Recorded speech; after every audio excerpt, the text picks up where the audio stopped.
I'm Robert Slade. Today's attendees SA Lockie Gill, Qualified Firefighter David Blomdale and Senior Firefighter Robert Hanson.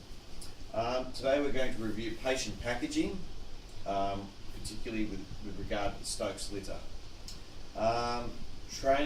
This training is going to be assessed for my senior firefighters.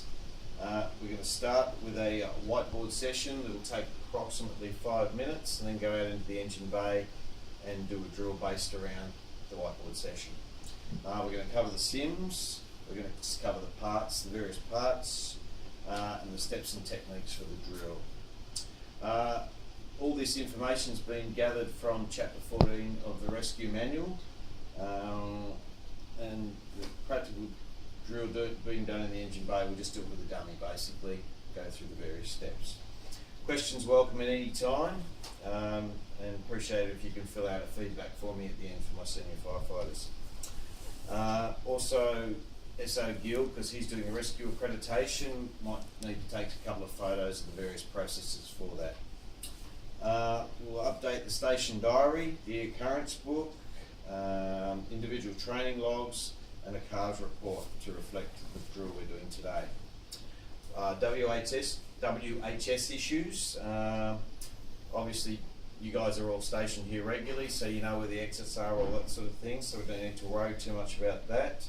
Uniforms, duty wear for this drill, there's nothing in particular concerning about it. It is wet and raining out today, so we'll stay in the engine bay, and I've put some mats down just for a bit of increased safety. We'll remain online, so the SO is going to have to manage that for delayed response if required, but other than that, all should be pretty straightforward drill. Stokes litter weighs approximately 14 kilos. We do, however, carry the actual spine board in there and a few other things, so it is a bit more, so it's probably recommended as a two-person carry.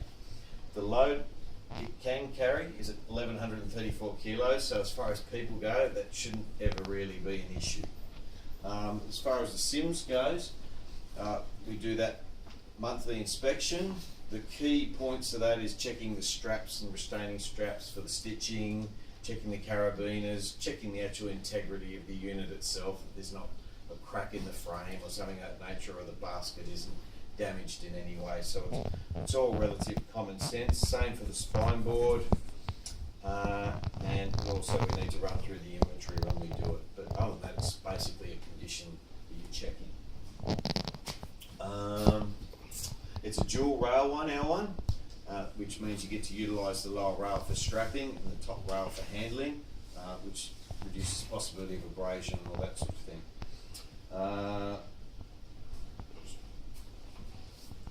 Always a key for today, and probably a WHS issue, is safe manual handling using your legs when lifting. And whenever we're working on it, whoever's on the head or nearest to the head will be making the call, so prepare to lift comes from that person on the head. It's designed for longer carries, unlike the spine board. So initially we put someone on the spine board and move them onto the Stokes litter before moving over a distance or down stairwells, all that sort of thing. The two options for securing the patient are strapping and lashings. There's two ways you can lash. You can use the lashing out of our kit, or you can use multiple pocket lines if that's not available. I'll just run through the way the strapping is done. You've got strapping in the chest area, strapping around the waist, strapping on the sort of thigh zone, and then a figure of 8 that goes around the feet. When you're doing that, you want to work one either side, and you want to have the buckles oriented to one side. The key of having one either side is so you're not leaning over the patient constantly, particularly. I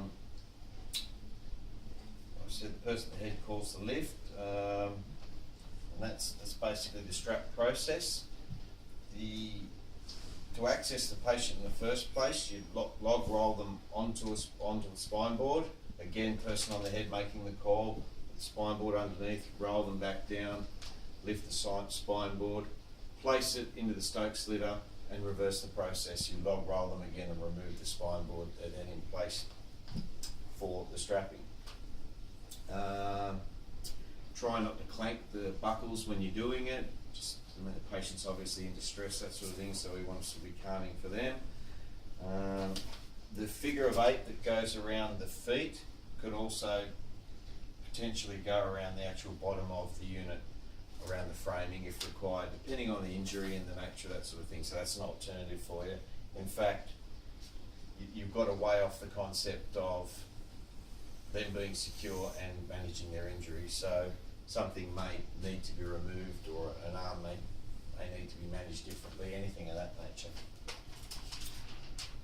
The other process is lashing, and starts at the shoulders, works diagonally down.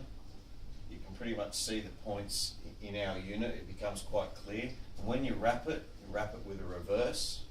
So you go around and back and beyond, like the diagram there.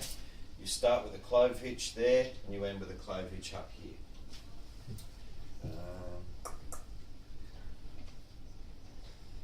That's pretty clear for those lashings. The other issue obviously is the actual management of the patient. So as far as being cold or stressed or anything of that nature, so often we'll use a blanket. We'd obviously discuss in paramedics whether that's required, but 2 techniques you can use is the single diagonal one, which we probably most commonly use. And that's a diagram of how it sits. You then bring the feet up, roll one side and then the other side, keeping one arm free for treatment management. The other one's with 2 blankets, and it's just one blanket placed higher than the other. That's basically the exact same process: feet, wrap, keeping an arm free, but you then tuck the excess around the head, that sort of thing, for actual sort of keeping them tighter. Maybe if it's really cold, you might want to use that technique.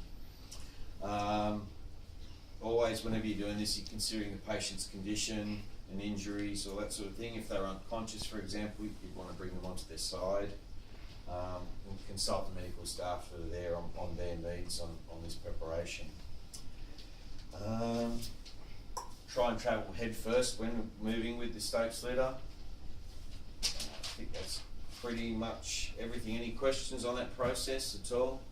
No, just the lashing, that's a figure of 8 down the bottom at the feet as well? Yeah, or just a wrap around the feet effectively with that one, which I guess you could say is a figure of 8. But yes, you're coming from there, do a wrap and back up across.